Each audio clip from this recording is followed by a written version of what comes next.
Bueno, queridos alumnos, hoy vamos a hablar del primer concepto de la segunda unidad, que es el tema, es la unidad que corresponde a los conceptos, a conceptos importantes en psicología positiva. El primero de los conceptos con el que vamos a trabajar es el concepto de resiliencia, que además es uno de mis conceptos favoritos, si no el concepto favorito. La verdad es que a mí en los últimos tiempos me ha gustado muchísimo estudiar y revisar y asesorar trabajos de grado sobre el tema de la resiliencia, porque me parece un concepto esencial para la psicología. Me parece además que es el concepto, esto es una opinión mía personal, me parece que es un concepto que se enmarca, no es un concepto exclusivo de la psicología positiva ni proviene de la psicología positiva, ya lo vamos a revisar en la presentación, pero es un concepto que es la razón de mi fascinación por este concepto. Es un concepto que conecta muy bien todo, toda la visión tradicional de la psicología sobre lo problemático, lo traumático, lo patológico, con toda la visión de la psicología positiva sobre fortalezas, emociones positivas, recursos para superar las dificultades, la búsqueda de una vida satisfactoria. Y me parece que este concepto conecta muy bien una larga tradición de lo problemático en psicología con una nueva tradición de soluciones a los problemas en psicología. Esa es la razón de mi fascinación por el concepto de resiliencia y vamos a ver de qué se trata. Esta presentación que les hice para presentárselas virtualmente está hecha, fue preparada a partir de un artículo que escribimos la profesora Angelita López, la profesora Marifenia Doveterre y yo, que se llama Resiliencia en Niños y Jóvenes, Reconstruir la Esperanza, que aparece en el libro de Psicología Positiva, Estudios en Venezuela, que fue publicado por la Sociedad Venezolana de Psicología Positiva. La verdad es que me basé allí en ese artículo porque tenía, digamos, ahí en ese artículo están ordenadas las ideas y me parece que podía seguir ese material para hacerles la presentación del tema de una manera más sistemática y más ordenada, confiando más en algo que recientemente hice. Y, y además, bueno, porque los invito a buscar el libro y a leerse, no solamente está este artículo nuestro, hay dos artículos más sobre resiliencia en el libro, y además tenemos otro libro publicado en Venezuela llamado Resiliencia, Transformación Positiva de la Adversidad, publicado por otra profesora de nuestra universidad, la profesora Yasmín Zambrano, que está publicado por la editorial Alfa. Es decir, que en Venezuela ya empezamos a tener publicaciones sobre el tema de la resiliencia y empezamos a tener también investigaciones desde el campo de la psicología en el tema de la resiliencia. Vayamos al origen del término. ¿De dónde viene el término resiliencia? Proviene del latín resilio, resiliere, que significa volver hacia atrás, que de alguna manera es lo que tradicionalmente hemos hecho en psicología. Cuando hacemos trabajos psicológicos, generalmente es una tradición predominante, no exclusiva, pero predominante en psicología, es hacia ver los orígenes, hacia volver hacia atrás, hacia dar una mirada hacia atrás, en el caso de la resiliencia, para construir un futuro. Vamos a ver qué significa en inglés. En inglés, resilience ha sido utilizada en el campo de la física y la ingeniería para expresar la capacidad de un material de recuperar su forma original luego de ser sometido a altas presiones. En realidad, el término resiliencia originalmente ha sido utilizado en el campo de la física para referirse a materiales tangibles que han perdido, materiales concretos que han perdido su forma original por efecto del ambiente y que luego tienen la capacidad de reconstruirse, reconstituirse, recomponerse, de volver a su forma original, a pesar de haberse sometido a situaciones de extrema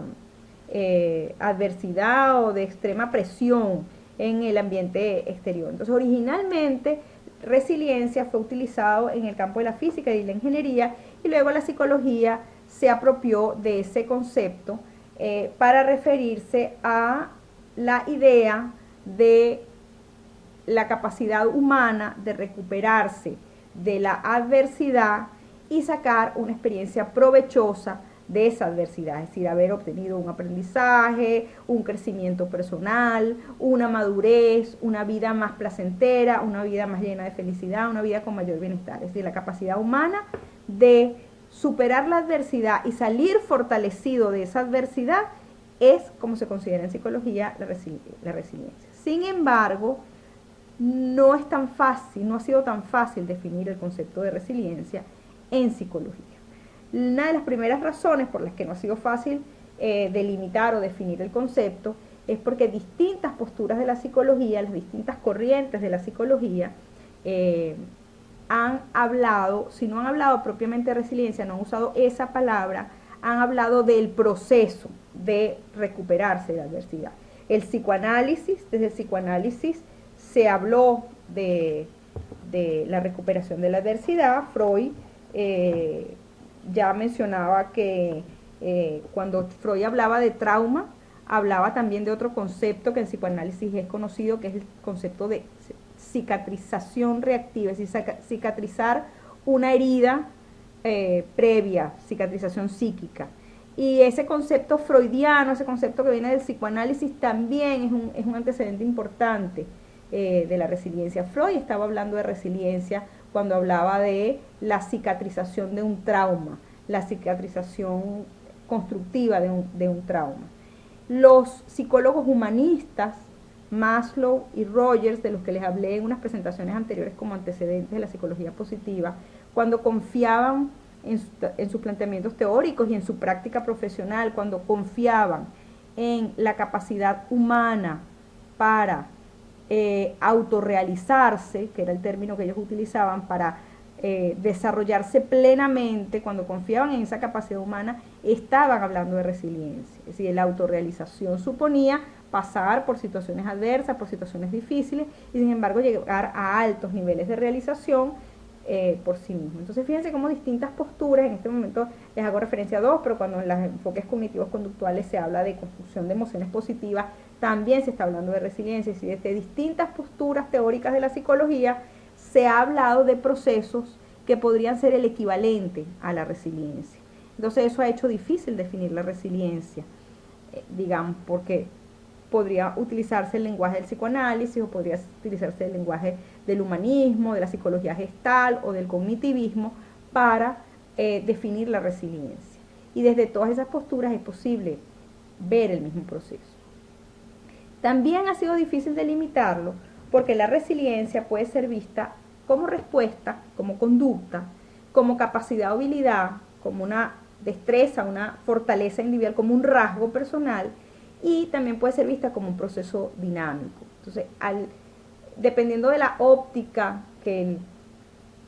la persona, no necesariamente el psicólogo, la persona ponga en determinado proceso, va a decir que la resiliencia es una conducta particular, una acción ante una situación de adversidad o de amenaza. En ese caso sería vista como una respuesta, la resiliencia como una acción, pero también podría ser vista como una capacidad, una habilidad, es decir, una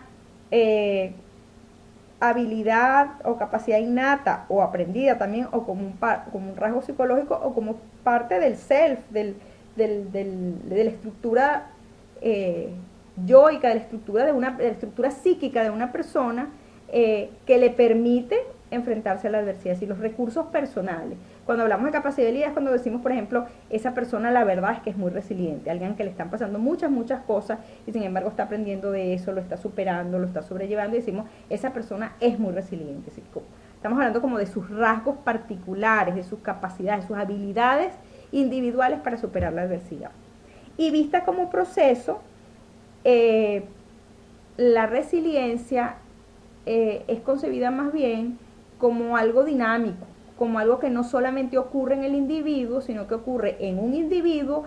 pero dentro de un grupo de individuos o en sistemas de individuos. Es decir, le ocurre a un individuo que está en una familia, que está en una comunidad, que está en un país, que va a una escuela, que va a una universidad, como un proceso más social, más grupal, más dinámico, que se retroalimenta de la experiencia del entorno, pero que también ese entorno se enriquece de la experiencia individual, es decir, que va de lo individual a lo grupal, y que puede ser promovido y desarrollado también por el entorno, desde afuera del propio individuo y por el mismo individuo, y en este caso estaríamos hablando más desde una perspectiva ecológica de la psicología. Las perspectivas ecológicas de la psicología, para aquellos que no son psicólogos, son aquellas perspectivas que toman en cuenta la importancia del contexto, es decir, que no se fijan solamente en el individuo, en lo que a la persona individualmente le pasa, sino que le dan mucha importancia a lo que ocurre alrededor de ese individuo, al contexto social, al contexto físico, al contexto político, al contexto económico, a las circunstancias que rodean ese individuo. Como proceso, la resiliencia entonces sería visto de esa manera, como un proceso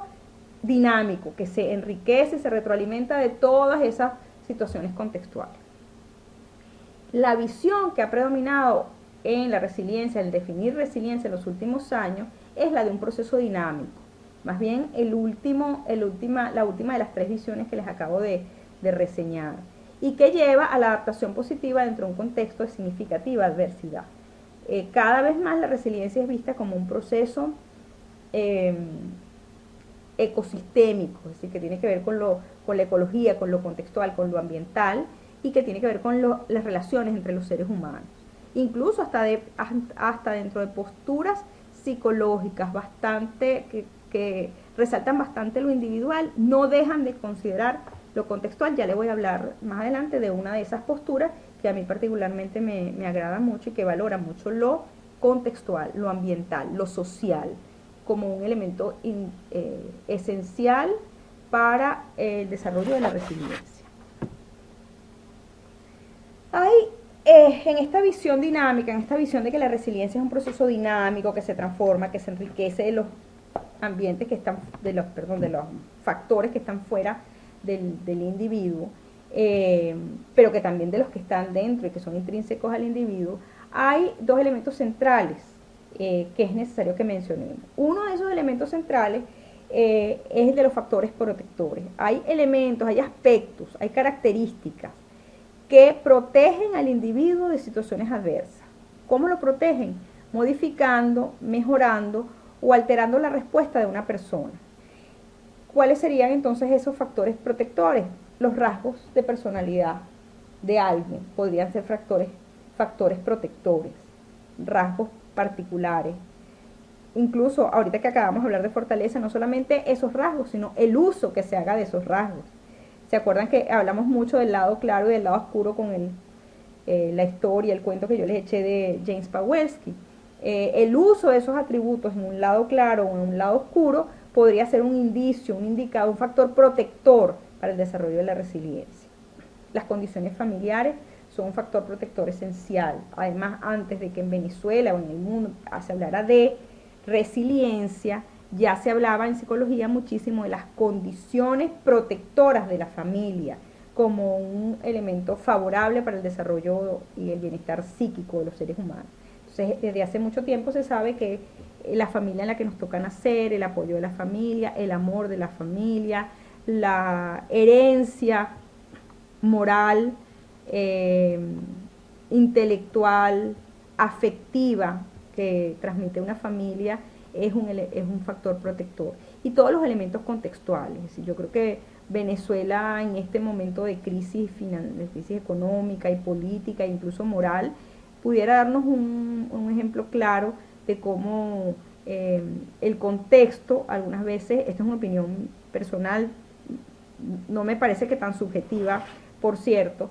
cómo el contexto pudiera no ser un factor protector, pero muchas veces sí lo es decir, cuando hay un Estado que responde con legalidad, cuando hay sistemas de seguridad pública que garantizan el bienestar de los ciudadanos, cuando las escuelas funcionan de una manera apropiada y protegen a los estudiantes, es decir, nadie entra armado a una escuela, los maestros están bien formados y ofrecen buenas clases, no faltan a las clases y los estudiantes reciben clases regularmente, el Estado ofrece programas de alimentación suplementarios, y cuando hay esos elementos contextuales, esos elementos pueden favorecer y proteger de la adversidad o proteger al individuo de manera que tenga más recursos para responder de una manera apropiada a una situación de adversidad. Es decir, un joven, un niño, pongamos que es mi experiencia predominantemente, con unas condiciones familiares de seguridad, de vínculos estrechos, de solidaridad de familia, con atributos personales como inteligencia, como sentido del humor, como creatividad, como autoestima, como capacidad de ser empático, de ponerme en el lugar del otro, con un estado que me brinda una buena educación, me brinda alimentación, compensa mis problemas, va a tener muchísimos,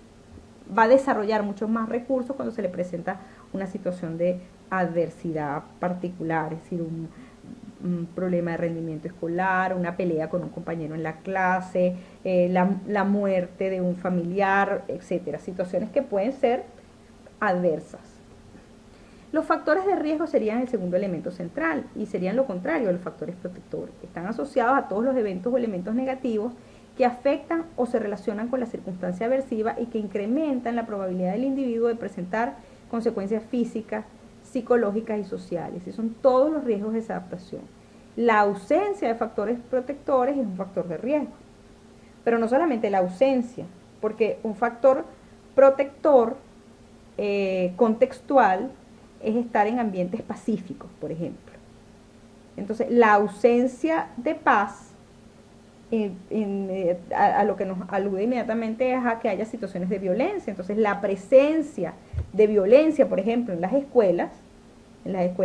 venezolanas, que las conozco bien de muchos años de haber trabajado en las escuelas venezolanas, es un factor de riesgo importante. El hambre, por ejemplo, el hambre asociada a la pobreza es un altísimo factor de riesgo que no permite enfrentar la adversidad o que disminuye las posibilidades de que una persona desarrolle los recursos personales individuales para afrontar la adversidad.